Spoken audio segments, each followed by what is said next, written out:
হাসান বসরির জামানায় এক আল্লাহর বান্দা, এক আল্লাহর বান্দি হাসান বসরির বয়ান শুনে মুগ্ধ হয়ে গেল, বায়াত গ্রহণ করলেন। আল্লাহর বান্দি একটা সন্তান, স্বামীটা হঠাৎ করে আল্লাহর বান্দির জীবন থেকে চলে গেল। ওই সন্তান নিয়া আল্লাহর বান্দি দ্বিতীয় বিবাহটাও করলেন না, সন্তানের কোলে পিঠে করে মানুষ করলো। কিন্তু সন্তান বড় হওয়ার পর সন্তান মার কথা শোনে না, এক বেলা নামাজ পড়ে না, শুধু নাফরমানি করে আর নাফরমানি করে। এবার হাসান বসরির জামানার ওই মহিলা আল্লাহর বান্দাটাকে, তার সন্তানটাকে হাসান বসরির কাছে নিয়ে গেল। হাসান বসরির বলতেছে, হুজুর আমার সন্তান এত বড় হইছে, ঠিক মতো নামাজ পড়ে না, ঠিক মতো ইবাদত করে না, আপনি একটু ওরে বায়াত গ্রহণ করান, একটু তওবা করান, তওবা করান, যাতে আমি ওর মা, ওর দিকে তাকাই আমি সব বিসর্জন দিলাম। আবার এই সন্তান যদি নামাজ পড়তো, বহু নেককার মা বাবা আছে, বহু আল্লাহর বান্দিরা আছে, ফজরের সময় সন্তানকে নামাজে দাঁড় করায় দেয়, আছে না নাই? এ কথা কান আছে না নাই? আবার অনেক মা বোনেরা আছে সন্তানের ডাকে না, ঠান্ডায় কষ্ট হবে, এরে মা দুনিয়ার যেই সামান্য কষ্টের কারণে তোমার সন্তানের নামাজে পাঠাইয়া দিলে না।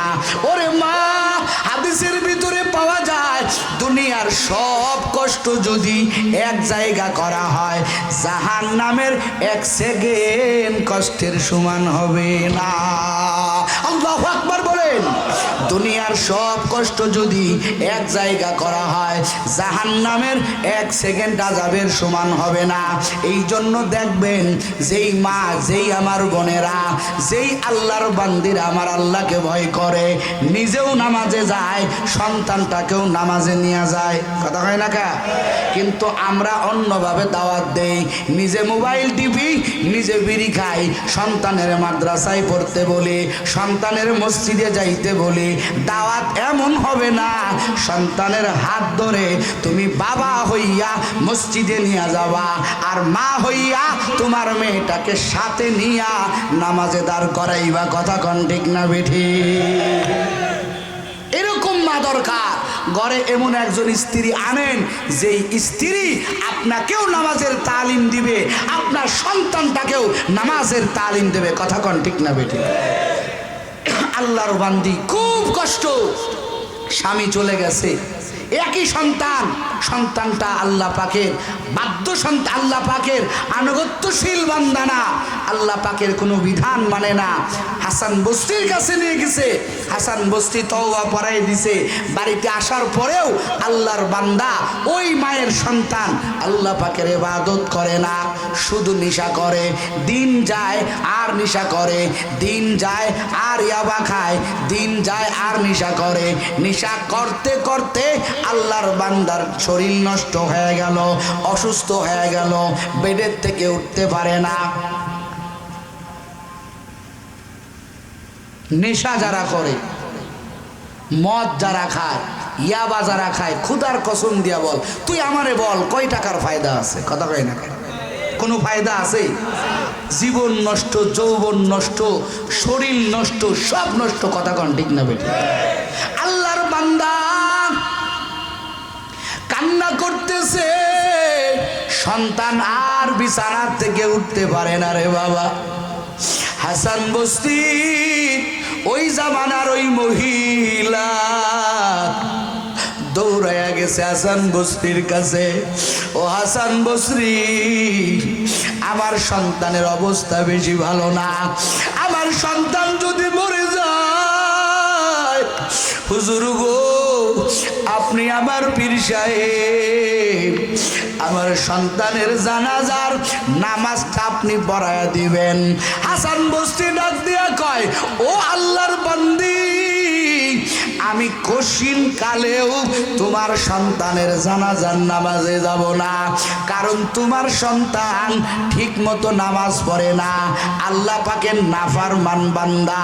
আমি হাসান বসরি তোমার সন্তানের জানাজায় যাব না। মা তো সন্তান তো মায়ের কাছে বড় আদরের, কথা কোন ঠিক না বেঠে? সন্তান যদি ল্যাংড়া হয়, সন্তান যদি খুড়া হয়, সন্তান যদি কানা হয়, তাও মায়ের কাছে সন্তান, কথা কোন ঠিক না বেঠে? মা মনটা দুর্বল করে, মনটা বেজার করে সন্তানের কাছে আসলো। সন্তান ডাক দিয়া কয়, রে মা, তোমার মনটা কেন বেজার? মা গর্ভধারিণী মা, কারণ মা সন্তানের 10 মাস 10 দিন পেটে রাখে, কথা কোন ঠিক না বেঠে? সন্তানের জন্য মা চোখের পানি ছেড়ে দিয়া কাঁদে, আর ডাক দিয়া কয়, রে সন্তান, তোরে কত আমি তোরে নসিহাত করেছি, কত তোরে আমি বলছি আল্লাহর ইবাদত কর।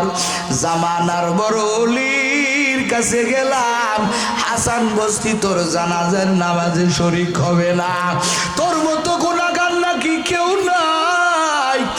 এই কথা শোনার পরে, মায়ের চোখে পানি দেখার পরে, হাসান বস্তির জামানার ওই মহিলার সন্তানটা অসুস্থ অবস্থায় শেষ পর্যায়ে আইসা 2 চোখের পানি ছাড়িয়া দিয়া মায়ের চোখের পানি দেখিয়া ইনিয়ে বিনিয়ে বলে, আল্লাহ আমি তো বড় জালেম, আল্লাহ আপনি আমার কবুল করিয়া দেন, আবার জিন্দেগির গুনাহ মাফ করিয়া দেন।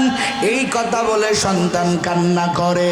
গর্ভধারিণী মা, ও কলিজার টুকরা যুবক, ও পর্দার আড়ালের আম্মা জানেরা, পর্দার আড়াল থেকে গর্ভধারিণী মা সন্তানের জন্য মালিকের কাছে দোয়া করে, আমার আল্লাহ কুদরতওয়ালা মালিক, আমার আল্লাহর মতো গফফার আর কেউ নাই, আমার আল্লাহর মতো মায়ার আল্লাহ আর কেউ নাই।